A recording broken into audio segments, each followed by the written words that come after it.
Hi అండి. అందరికీ నమస్కారం. నేను మీ గీత. భార్యతో రెండో పెళ్ళి పార్ట్ 1 చూసి పార్ట్ 2 చూడండి.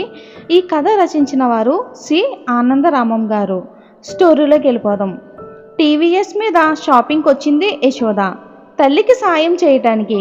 షాపింగ్ సాధారణంగా తనే చేస్తుంది.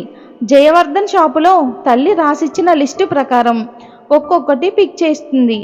ఎందుకో పక్కకి తిరిగింది. అక్కడ నిలబడ్డ వివేక్ గబాలున తలదించుకుని ఎవరో తరుముకొస్తున్నట్లు అక్కడి నుండి రోడ్డు మీదకి నడిచాడు. అతను అప్పటి వరకు తననే చూస్తున్నట్టు గ్రహించింది యశోద. జయవర్ధన్, ఈ ప్యాకెట్స్ ఇక్కడే ఉంచు, మళ్ళీ వస్తాను అని అతడి వెనకాలే తను పరుగులాంటి నడకతో నడిచింది యశోద. అప్పటికే అతను మోటార్ సైకిల్ ఎక్కేసి పోలీసుల నుండి తప్పించుకుని పారిపోతున్న దొంగలా నడపడం మొదలుపెట్టాడు. యశోద తన టీవీఎస్ మీద ఎక్కి అతన్ని చేసి పావుగంటలో ఓవర్టేక్ చేసి టీవీఎస్ మోటార్ సైకిల్కి అడ్డంగా తీసుకొచ్చింది. బ్యాలెన్స్ తప్పి కింద పడిపోయాడు వివేక్. అలా పడిపోతానని ముందే తెలిసిన వాడిలా చాలా జాగ్రత్తగా పడ్డాడు. మోటార్ సైకిల్ పాడు కాలేదు, అతడికి దెబ్బలు తగలలేదు, బట్టలకి దుమ్మంటింది అంతే. అయినా కింద పడ్డవాడు లేవలేదు. యశోదానే చూస్తూ అలాగే అడ్డంగా పడుకున్నాడు, దెయ్యానో భూతానో చూస్తున్నట్లు. టీవీఎస్ రోడ్డు పక్క కాపి వివేక్ ఉన్న చోటికి వచ్చింది. మోటార్ సైకిల్ మీద నుంచి పడటం ప్రాక్టీస్ చేసిన వాడిలా అతి జాగ్రత్తగా పడ్డాడు వివేక్. లేవండి అంది నవ్వుతూ యశోద. అతడు లేవలేదు. యశోద మీద నుంచి చూపులు తిప్పుకున్నాడు. అతడి కాళ్ళు వణుకుతున్నట్టు అనిపించింది యశోదకి. పడటం వల్ల కలిగిన షాకేమో. చెయ్యి ముందుకు చాపి అందిస్తూ లేవండి అంది బెదురుతూ. ఆ చెయ్యి పట్టుకుని షాకు తగిలిన వాడిలా వెంటనే లేచాడు. ఆశ్చర్యం కలిగింది యశోదకి. అతన్ని అరచెయ్యి చెమటతో తడిచిపోయింది.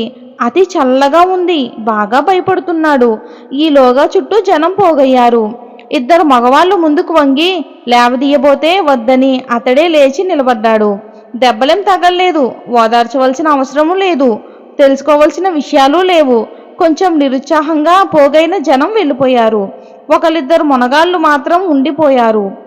పోకిరిగా యశోదాన్ని చూస్తూ, ఇలా మా వాడిని కింద పడేయడం అన్యాయమేండి అన్నాడు ఒకడు. 2 అర్థాలు ధ్వనించేలా అన్నాడు అని ఊరుకోలేదు, వెకిలిగా నవ్వాడు. వెంటనే అతని చెంప చల్లుమంది. కళ్ళ ముందు చీకట్లు కమ్మి కింద పడ్డాడు. అతన్ని కొట్టింది మరెవరో కాదు, వివేక్. పిడికిలి బిగించి, దొంగ రాస్కెల్, నోరెత్తావంటే తోలు వలిచేస్తాను అన్నాడు ఉగ్ర నరసింహమూర్తిలా.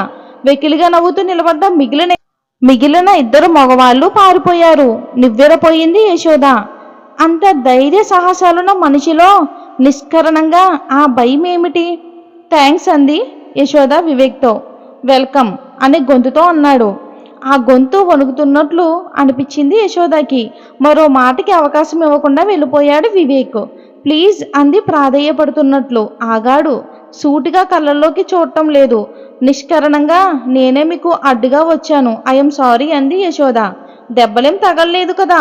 లేదన్నట్టు తల అడ్డంగా ఊపాడు వివేక్. నాలో మరో దురుద్దేశం లేదు. మీతో మాట్లాడాలని వస్తే మీరు వెళ్ళిపోతున్నారు. అందుకని మీరు నాతో ఏమి మాట్లాడాలనుకుంటున్నారు అని అన్నాడు వివేక్. నేను ఆ ఓల్డ్ మ్యాన్ అండ్ దశి నేను చదివాను. నాకు సరిగ్గా అర్థం కాలేదు. మీరేమైనా ఎక్స్ప్లెయిన్ చేయగలరేమోనని. ఇంతసేపటికి సూటిగా యశోద మొహంలోకి చూశాడు వివేక్. మీరు అబద్ధం ఆడుతున్నారు. మీరు మాట్లాడాలి అనుకున్నది అది కాదు. మీరెలా చెప్పగలరు? నిజం నాకు తెలుసు కాబట్టి. ఏమిటది? మిమ్మల్ని చూడగానే నేనెందుకు చూపులు తిప్పుకుంటున్నానో తెలుసుకోవాలనుకుంటున్నారు. తెల్లబోయింది యశోద. నవ్వి అంది, కరెక్ట్. కారణం చెప్పండి మరి. సారీ, ఆ కారణం నాకు తెలీదు. మోటార్ సైకిల్ మీద వెళ్ళిపోయాడు వివేక్. ఇప్పుడు యశోద ఫ్యామిలీ గురించి తెలుసుకుందాం. Parvati middle class school teacher. ఆమె భర్త Dakshinamurthy Durga medical stores sales మ్యాన్గా చేస్తున్నాడు. చదువుకోకపోయినా చదువులు విలువలు తెలిసిన వారు.